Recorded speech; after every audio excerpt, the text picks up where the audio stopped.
Hello good morning friends. Navneet educations में आप सभी लोगों का स्वागत है। तो फ्रेंड्स, आज हम बायोफार्मास्यूटिक्स का सेकंड लेक्चर स्टार्ट करेंगे, जिसमें हम एब्जॉर्प्शन के बारे में जानेंगे, मैकेनिज्म ऑफ एब्जॉर्प्शन के बारे में जानेंगे, डिफरेंट टाइप्स ऑफ मैकेनिज्म हम इसमें देखेंगे। तो फ्रेंड्स स्टार्ट करते हैं। तो friends, if you talk about absorption, अगर हम एब्जॉर्प्शन की बात करते हैं तो एब्जॉर्प्शन को movement of the unchanged drug from the site of administration to systemic circulation.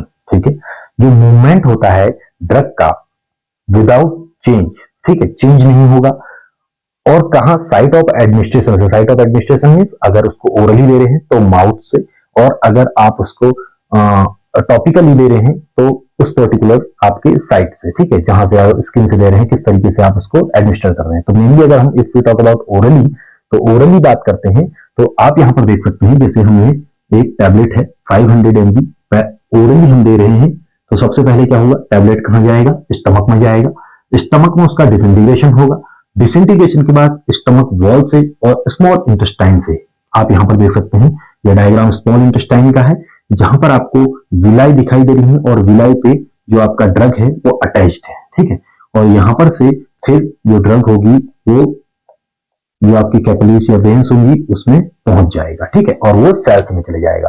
तो ये प्रोसेस होता है कि अनचेंज ड्रग जो होगी वो आपके सिस्टमिक सर्कुलेशन तक पहुंचती है। That process is known as absorption. इस प्रोसेस को आप एब्जॉर्प्शन बोलते हैं।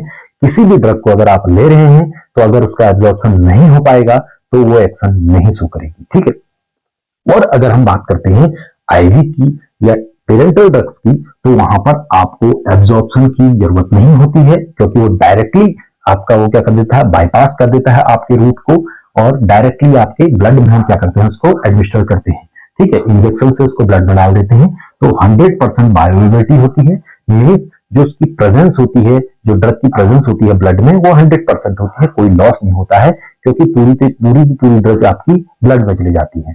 तो सबसे बेस्ट इफेक्ट आपका इंजेक्शन से या इमीडिएट एक्शन इसीलिए शो होता है क्योंकि 100% बायोअवेलेबिलिटी होती है, और इमीडिएट एक्शन शो करता है विदाउट एब्जॉर्प्शन, क्योंकि एब्जॉर्प्शन का कोई प्रोसेस नहीं रहेगा।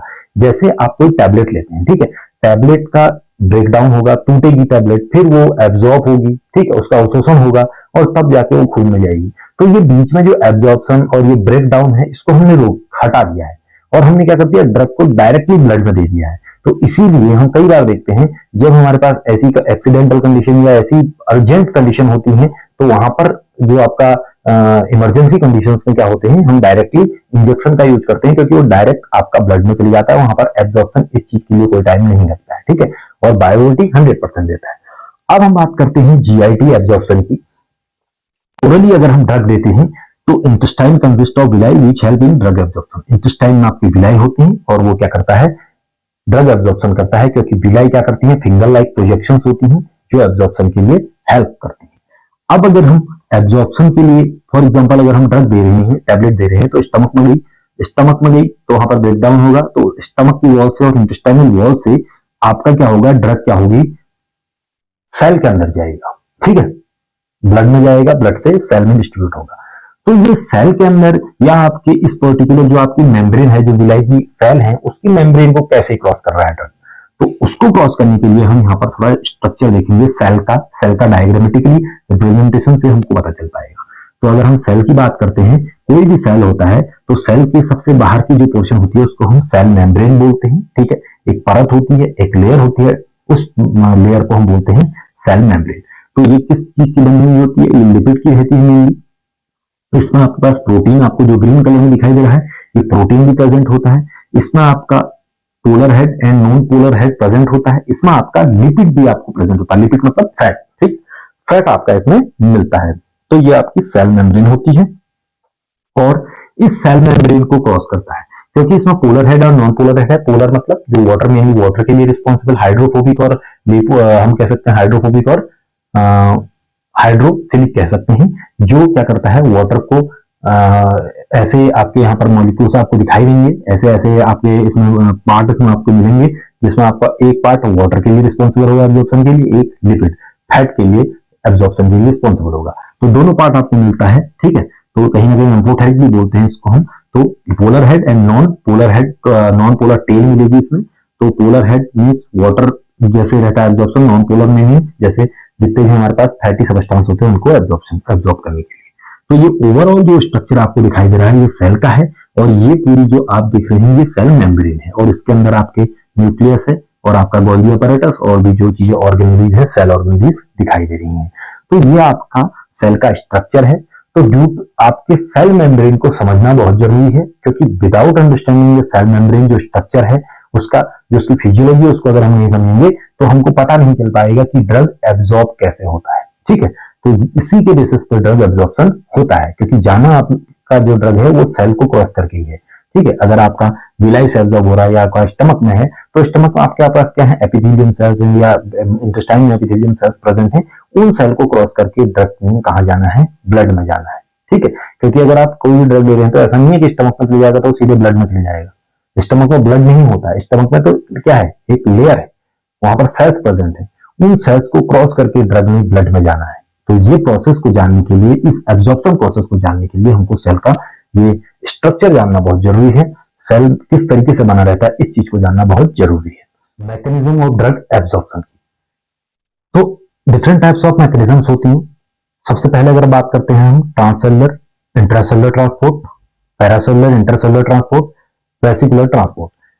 ट्रांससेलुलर और इंट्रासेलुलर ट्रांसपोर्ट में mainly passage of drug through GI epithelium, GI cells जो होती हैं वहां से आपका ड्रग का ट्रांसपोर्ट होता है। ठीक है, उनको क्या जो सेल्स होती हैं उनको क्या करती हैं, क्रॉस करती है। तो वेरियस ट्रांससेलुलर प्रोसेस कौन कौन सी होती हैं, पैसिव एंड एक्टिव ट्रांसपोर्ट। तो पैसिव मींस क्या है, आपका एनर्जी रिक्वायरमेंट नहीं होती है, ये भी पैसिव डिफ्यूजन, पोर ट्रांसपोर्ट, आयन पेयर ट्रांसपोर्ट और फैसिलिटेट डिफ्यूजन में इसको हमने कैटेगराइज किया हुआ है। एक्टिव ट्रांसपोर्ट में primary active and secondary active, और सेकेंडरी एक्टिव को सिंपोर्ट और एंटीपोर्ट में हमने कैटेगराइज किया हुआ है। तो ट्रांससेलुलर मींस सेल से क्रॉस होते हुए जा रही है, और ये जो हम इसको जो कैटेगराइजेशन किया हुआ है, जो इसका डिवीजन किया हुआ है, इसको सेपरेटली हम नेक्स्ट लेक्चर में पढ़ेंगे। अब हम बात करते हैं पैरासेलुलर और इंटरसेलुलर मींस सेल्स के बीच से आपका इंटरसेलुलर जो जंक्शंस होते हैं वहां से जा रही है ड्रग्स, तो transport through the junctions of the sales.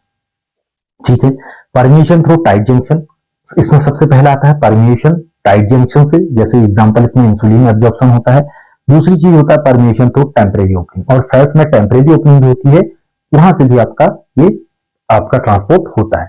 अब हम बात करते हैं वेसिकुलर ट्रांसपोर्ट से, तो इसमें वेसिकल्स के फॉर्म में ट्रांसपोर्ट होता है, तो एनर्जी डिपेंडेंट होता है ये भी, transport of substance within vesicles into cell, और जो वेसिकल्स के फॉर्म में यहाँ पर आपको ट्रांसपोर्ट दिखाई देता है, तो इसमें फैगोसाइटोसिस और पिनोसाइटोसिस होते हैं, लिक्विड एंड सॉलिड दोनों के लिए। तो फ्रेंड्स ये हमारा तीन तरीके से क्या रहा, मैकेनिज्म ऑफ ड्रग एब्जॉर्प्शन होता है। और अगर पिनोसाइटोसिस और फैगोसाइटोसिस की बात करते हैं, ये मेनली सेल्स में, मेनली जो आपके माइक्रोऑर्गेनिजम्स हैं उसको भी देखा जाता है, जैसे आपका अमीबा में आप देख सकते हैं फैगोसाइटोसिस की प्रोसेस होती है, सूडोपोडियाज बनते हैं, तब जाके सेल क्या करता है, इंगल्फ करता है किसी भी फूड सब्सटेंस को।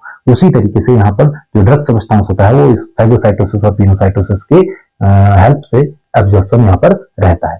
तो ये different type of drug absorption है। तो फ्रेंड्स आज का आपको लेक्चर कैसा लगा, ठीक है, इसमें कोई आपको डाउट अगर क्वेरी होती है तो कमेंट जरूर करें, लाइक जरूर करें और अपने फ्रेंड्स के साथ शेयर जरूर करें। ठीक है फ्रेंड्स, और सब्सक्राइब जरूर करें। तो ठीक है फ्रेंड्स, कुछ हम नया जो इसका आपका कुछ नए टॉपिक्स जो रहेंगे और जो भी हमने सेपरेटली जिनको हमने डिस्कशन करना है, जो ड्रग एब्जॉर्प्शन प्रोसेस है, मैकेनिज्म है, उसको हम नेक्स्ट लेक्चर में कवर करते हैं। तो आज के लिए यहीं पर ही कंप्लीट करते हैं। ठीक है फ्रेंड्स, थैंक यू।